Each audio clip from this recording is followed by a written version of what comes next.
Mirai movie trailer చూసి మోసపోయాం అనిపించింది చూడంగానే. అంటే గూస్ బంప్స్ వచ్చే సీన్స్ బాగానే పెట్టారు, కానీ ఎక్కువ పెట్టేటప్పటికి ఏమైపోయిందంటే ఓ ఇందాకే చూసాం కదా గూస్ బంప్స్ వచ్చే సీన్ అని అనిపించింది.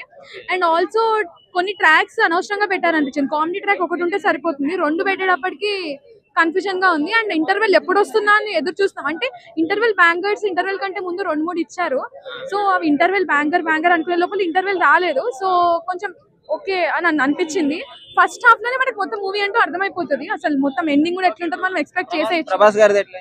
అది మీరు చూస్తేనే మీకు తెలుస్తుంది. సో మనోజ్ గారి యాక్టింగ్ అయితే చాలా బాగుంది. విలన్ గా, స్టైలిష్ విలన్ గా మనోజ్ గారిని విలన్స్ రోల్ లో ఇంకా తీసుకోవాలని మేము అనుకుంటున్నాము. చాలా బాగా చేశారు. మూవీలో వైబ్ ఉందా? వైబ్ అంటే ఓకే ఓకే, అంటే ట్రైలర్ అయితే అంత ఎలివేషన్, ట్రైలర్ అయితే క్రేజీ ఉంది. ట్రైలర్ ని చూసి వచ్చాము, సో అంత ఎక్స్పెక్టేషన్స్ మీట్ అవ్వలే అనిపించింది. సో డిసప్పాయింటెడ్ అనే చెప్పొచ్చు. నీట్ గా ప్రెజెంటేషన్ ఉంటే ఇంకా బాగుండేది అనిపించింది. అంటే టూ మెనీ అరే ఇది ఇంకా మంచిగా తీయచ్చే, స్కోప్ ఉంది అని అనిపించింది. సో డిసప్పాయింటెడ్ అనే చెప్పొచ్చు. ఎలా ఉంది బ్రో? మూవీ ఎలా ఉంది? మూవీలా ఉంది బ్రో. పంచా బ్రో ఎట్లా అనిపిస్తుంది? ప్రభాస్ కామె ఉందంటే లాస్ట్ లో. ఉంది బ్రో. మొత్తం ఎట్లా అనిపిస్తుంది లుక్? మొత్తం చిన్న పిల్లలకు నచ్చుతుంది బ్రో. మొత్తం యాక్షన్ అవన్నీ. సో ఫైట్స్ ఇవంతా ఎలా ఉన్నాయి? యాక్షన్ సీక్వెన్స్ మొత్తం మంచిగా మంచిగా అనిపిస్తుందా?